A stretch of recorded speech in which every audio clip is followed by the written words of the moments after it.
बोलवावं. आणि तो निमंत्रण घेऊन राजांकडे आला आणि म्हणाला, राजे, माझा मुलगा रायबा याचं लग्न ठरलं आहे, कृपया तुम्ही लग्नाला या. तर शिवराय म्हणाले, नाही, आम्हाला काही जमणार नाही. लग्न तुम्हीच उरकून घ्या, कार्यक्रम तुम्हीच उरकून घ्या, आम्हाला मोहिमेवरती जायचे आहे. मग तानाजी मालुसरे म्हणाले, कोणती मोहीम? शिवराय म्हणाले, कोंढाण्याची. कोंढाणा किल्ला आपल्याला स्वराज्यात आणायचा आहे. हे ऐकून तानाजी मालुसरेला खूप वाईट वाटले आणि ते म्हणाले की आमच्यासारखे सरदार तुमच्या पाठीशी असून तुम्ही असले जीवावरच्या मोहिमेला का जाणार? ते काही नाही, आधी लगीन कोंढाण्याचं आणि मग रायबाचं. म्हणजे आधी कोंढाण्यात स्वराज्यात येणार आणि मग माझ्या रायबाचं लग्न जमणार, मग लग्न होणार. आणि तानाजी मालुसरेने भंडारा उचलला. मग काय, एक रात्र तानाजी मालुसरे आणि त्याच्याकडील सरदार हे कोंढाण्याच्या पायथ्याशी लढण्यासाठी आलेले. परंतु मित्रांनो, आता आपण इथं आलोय, आपल्याला तर माहितीये की कडा किती उंच आहे. मग ते येणार कसे? त्यांना एक युक्ती सुचली. गडाला जाण्यासाठी 2 दरवाजे होते. एक मागे होता, त्या दरवाजावरती खूप पहारा होता, आणि एक दुसरा होता, त्यावरही पहारा होता, आणि एक मोठी कडा होती. तानाजी मालुसरेंनी एक युक्ती केली. त्या लढाईमध्ये त्यांच्या बरोबरच त्यांचा भाऊ सूर्याजी सुद्धा होता. मग तानाजी मालुसरे म्हणाले की सूर्याजी, तू काही मावळे घेऊन कल्याण दरवाजा गाठ आणि मी उरलेल्या मावळ्यांसोबत ही कडा चढेल. कडा चढून झाल्यावर आम्ही दरवाजा उघडेल आणि मग शिरा तुम्ही भराभरात उडू धुवा शत्रूचा.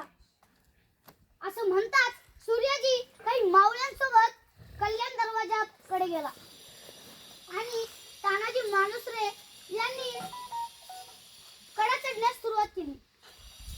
परंतु आता कडा किती उंच होता, तरीही आपले मराठे शूर बहादर पुढे फटीत बोटे घालून दगडावर हात लावून कडा चढले.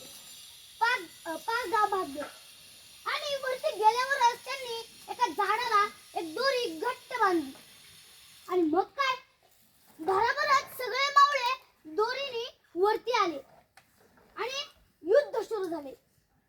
मावळे वरती आल्यावर खूप घनघोर युद्ध झाले.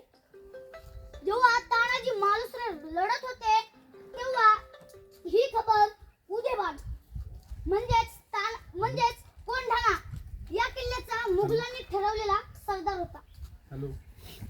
मग मित्रांनो, उदेबानला ही खबर गेली आणि उदेबान तलवार घेऊन तानाजीवर तुटून पडला. त्या दोघांची खूप घनघोर लढाई झाली, पण दोघेही शूर बहादर, कोणीच हटेना. मग शेवटी तानाजीचा ढाल फुटला. लढता तानाजीचा ढाल फुटला आणि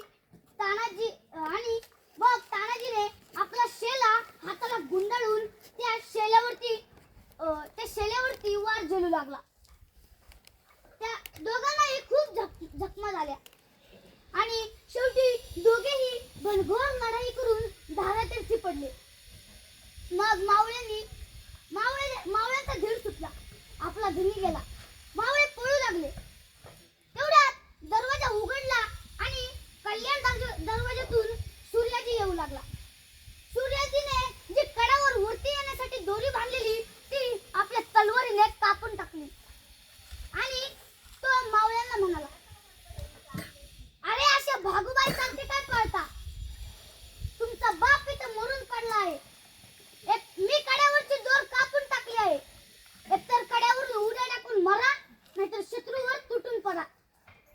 हे ऐकल्यावर मावळ्यांना प्रोत्साहन आले, धीर चढला आणि मग परत मावळे शत्रूवर तुटून पडले आणि शेवटी कोंढाणा हा किल्ला मराठ्यांच्या म्हणजे शिवरायांच्या आपल्या ताब्यात आला.